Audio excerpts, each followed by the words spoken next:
उत्तर प्रदेश विधान परिषद में नेता प्रतिपक्ष लाल बिहारी यादव का रविवार को भदोही आगमन हुआ। वे नगर के काजीपुर मोहल्ला स्थित हिंद मजदूर किसान पंचायत हिमचीफ के राष्ट्रीय उपाध्यक्ष मोहम्मद हसनैन अंसारी के आवास पर पहुंचे और उनके भाई के निधन पर शोक संवेदना व्यक्त की। इस दौरान उन्होंने मीडिया से बातचीत में कहा कि भाजपा सरकार में कानून व्यवस्था बद से बदतर हो गई है। नेता प्रतिपक्ष ने कहा कि सरकार के जीरो टॉलरेंस के दावों की कलई खुल गई है। कानून व्यवस्था लगातार गिरती जा रही है। महिलाओं के खिलाफ अपराध बढ़े हैं। बलात्कार और हत्या की घटनाएं बढ़ी हैं। सरकार इन पर अंकुश लगाने में असफल हो चुकी है। शिक्षा नीति पर भी सरकार को आड़े हाथों लिया। भदोही से फारूक जाफरी की रिपोर्ट।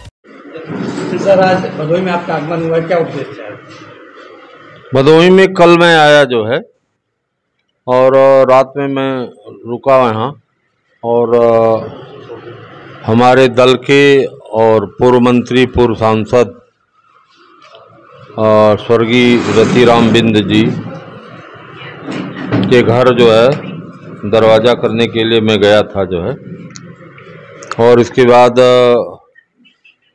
हमारे पार्टी के एक वरिष्ठ नेता आदरणीय शकील दादा को यहाँ ज्ञानपुर हॉस्पिटल में भर्ती थे, उनको भी देखने गया। और ज्ञानपुर जो मदरसा है उसके प्रबंधक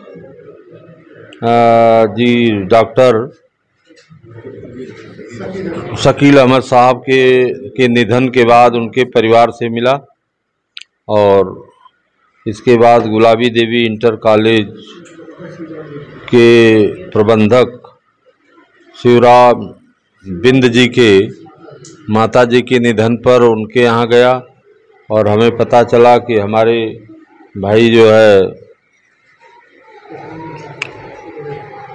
हसनैन अंसारी साहब के परिवार में इनके बड़े भाई का इंतकाल हो गया था, तो इनके यहाँ मिलने के लिए मैं आया हूँ। इसके बाद मुझे जो है वाराणसी जनपद में जो बिंद लड़की का साथ रेप हुआ फिर हत्या कर दी गई होटल में, वहाँ पर हमारा प्रतिनिधिमंडल 12 बजे पहुँच रहा है। इसके बाद मैं 12 बजे वहाँ पहुँचने का काम करूँगा। प्रतिनिधिमंडल पहुँच रहा है सर, तो न्याय दिलाने के लिए आपकी तरफ से क्या प्रयास? अब हम लोग यही चाहेंगे कि जो अपराधी हैं उनको खिलाफ FIR दर्ज हो और उनके जेल के शिकंजों में भेजा जाए। ये हमारे उत्तर प्रदेश की सरकार जो है जीरो टॉलरेंस की बात हमेशा करती है और महिलाओं को अपराध मुक्त समाज की बात करती है कि महिला जब चाहे रात में भी जा सकती है कहीं, और लेकिन दिन में ही जो है वो पढ़ने वाली लड़की के साथ जो है सामूहिक बलात्कार हुआ, फिर उसकी होटल में हत्या कर दी गई। अब सरकार की जो जीरो टॉलरेंस की राजनीति है, जो जीरो टॉलरेंस की बात सरकार करती है, वह बिल्कुल फेल्योर साबित हो रही है। उत्तर प्रदेश में महिलाओं के साथ सबसे ज़्यादा अत्याचार हो इस सरकार में हो रहा है। लॉ एंड ऑर्डर बिल्कुल ख़राब हो चुका है, जंगल राज कायम हो चुका है और सरकार इस पर ध्यान नहीं दे रही है। तो सर, चूँकि आज भदोही में आए हैं, तो अपने दल के लोगों को क्या संदेश देना चाहते हैं पार्टी को लेकर? हम अपने दल के लोगों को यही संदेश देना चाहते हैं कि हमारे दल के लोग जो है भदोही की सभी सीटों को 2027 में जिताकर माननीय अखिलेश यादव जी को उत्तर प्रदेश का मुख्यमंत्री बना दें। राजनीति की जो मास्टर चाबी होती है उत्तर प्रदेश की मुख्यमंत्री की कुर्सी होती है। उस कुर्सी को अगर माननीय अखिलेश यादव जी के हाथ में आप दे देंगे तो सारे दरवाजे उससे खुल जाएंगे। समस्याएं गिनाने के लिए तो हर विभाग में बहुत समस्याएं हैं। समस्याओं को गिनाने से अच्छा है उसका समाधान क्या होगा, उस समाधान का रास्ता ढूंढा जाए। हर हमारे कार्यकर्ता अपने गांव में जो है गरीबों को गले लगावें, दलितों को गले लगावें, और गरीब जो है ही के अंदर वो ताकत है जो आपके साथ खड़ी हो जाएगी और उत्तर प्रदेश में 27 में माननीय अखिलेश यादव जी की सरकार बनवा देगी। तो सर, जीत कैसे होगी? यहाँ के जो आपके पदाधिकारी हैं, कार्यक्रम बहुत कम लगता है, सब लोग देखने को मिलता है, हम लोग 24 घंटा फील्ड में है, सतर्क नहीं है सर, लोग मीटिंगें नहीं होती हैं, मतलब दिखते नहीं, एक्टिव नहीं दिखते हैं सर, उसको लेके क्या करना चाहते हैं?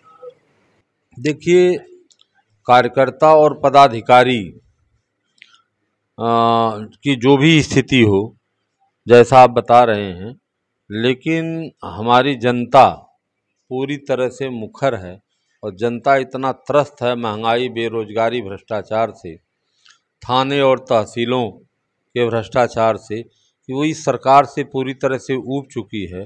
जैसे पार्लियामेंट का चुनाव हुआ और कोई समझ नहीं पाया, जो है मीडिया के लोग भी नहीं समझ पाए, और उसी तरह से जो है इस बार जो है 27 में जनता स्वयं चुनाव लड़ेगी।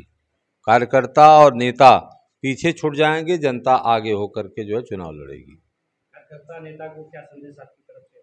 हमारे कार्यकर्ताओं और नेताओं को ये संदेश देना चाहते हैं कि हमारे कार्यकर्ता, हमारे नेता जो है, सब लोग एकजुट होकर के सारी समस्याओं का समाधान का एक ही मूल मंत्र है कि माननीय अखिलेश यादव जी को उत्तर प्रदेश का मुख्यमंत्री बनावें, तभी सारी समस्याओं का समाधान हो पाएगा।